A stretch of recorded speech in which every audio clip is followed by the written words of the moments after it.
جنگ حطین 5 جولائی 1187 عیسائی سلطنت یروشلم اور سلطان صلاح الدین ایوبی کی افواج کے درمیان لڑی گئی، جس میں فتح کے بعد مسلمانوں نے پیش قدمی کرتے ہوئے بیت المقدس کو عیسائی قبضے سے چھڑا لیا۔ مصر میں فاطمی حکومت کے خاتمے کے بعد سلطان صلاح الدین ایوبی نے 1182 تک شام، موصل، حلب وغیرہ فتح کر کے اپنی سلطنت میں شامل کر لیے۔ اسی دوران صلیبی سردار رینالڈ کے ساتھ 4 سالہ معاہدہ صلح طے پایا، جس کی روح سے دونوں ایک دوسرے کی مدد کرنے کے پابند تھے، لیکن یہ معاہدہ محض کاغذی اور رسمی ثابت ہوا اور صلیبی بدستور اپنی اشتعال انگیزیوں میں مصروف تھے اور مسلمانوں کے قافلوں کو برابر لوٹ رہے تھے۔ 1186 میں عیسائیوں کے ایک ایسے ہی حملے میں رینالڈ نے یہ ناپاک جسارت کی کہ وہ دیگر عیسائی جنگجوؤں اور امراء کے ساتھ شہر نبوی یعنی مدینہ منورہ پر ناپاک حملے کی غرض سے حجاز مقدس پر حملہ آور ہوا۔ سلطان صلاح الدین ایوبی نے ان کی سرگرمیوں کی روک تھام کے لیے فوری اقدامات کیے۔ نبی آخر الزمان صلی اللہ علیہ وآلہ وسلم کے اس حقیقی غلام نے بدبخت صلیبی سردار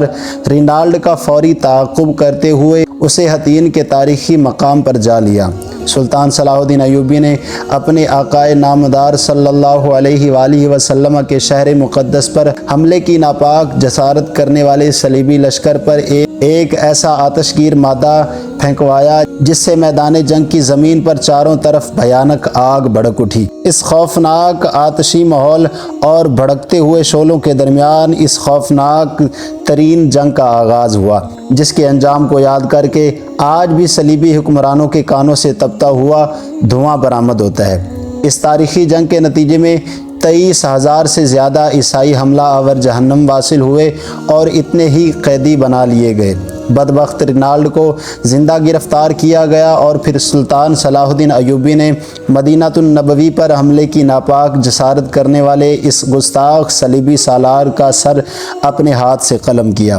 اس فتح کے بعد اسلامی افواج چاروں طرف عیسائی علاقوں پر پوری طرح چھا گئی۔ جنگ حطین کی شاندار فتح کے بعد سلطان صلاح الدین ایوبی نے بیت المقدس کی طرف رخ کیا۔ 7 دن کی خون ریز جنگ کے بعد عیسائیوں نے ہتھیار ڈال کر سلطان صلاح الدین ایوبی سے رحم کی اپیل کی، اور یوں پورے 91 برس کے بعد قبلہ اول یعنی بیت المقدس دوبارہ مسلمانوں کے قبضے میں آ گیا۔ بیت المقدس کی فتح مبارک سلطان صلاح الدین ایوبی کا ناقابل فراموش اور عظیم الشان کارنامہ تھا۔ میرا ایمان ہے کہ فتح بیت المقدس کے موقع پر اللہ تعالیٰ کی طرف سے نصرت و مدد کی وجہ جنگ حطین کے خون ریز معرکے میں شہر نبوی مدینہ المنورہ کی حفاظت و حرمت کے لیے والہانہ سر بکفن لڑنے والے ایوبی سلطان کا عشق مصطفیٰ کا جذبہ ایمانی تھا۔ صد آفریں اس مرد مجاہد نے کہ جب تک شہر نبوی مدینہ منورہ کی طرف میلی آنکھ سے دیکھنے والے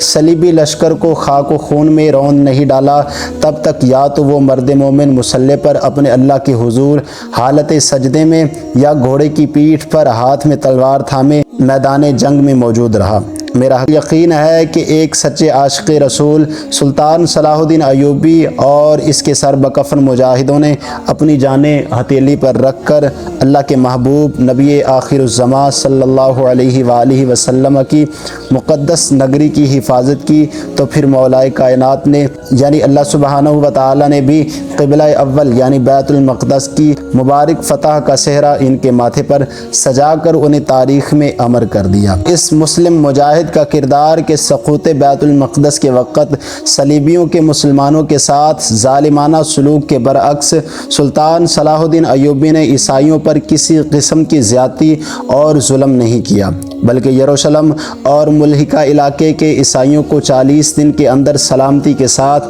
شہر سے نکل جانے کی اجازت عطا کی گئی۔ رحم دل اور منصف ایوبی سلطان نے فدیہ کی بڑی معمولی سی رقم مقرر کی، اور جو لوگ وہ بھی ادا نہ کر سکے انہیں بغیر فدیہ کے ادائیگی کے ہی شہر چھوڑ جانے کی اجازت دے دی گئی۔ بعض اشخاص کا زر فدیہ سلطان صلاح الدین ایوبی نے اپنی طرف سے ادا کر کے انہیں آزادی دی۔ اس فتح عظیم کے بعد بیت المقدس پر تقریباً 762 سال تک مسلسل مسلمانوں کا قبضہ رہا۔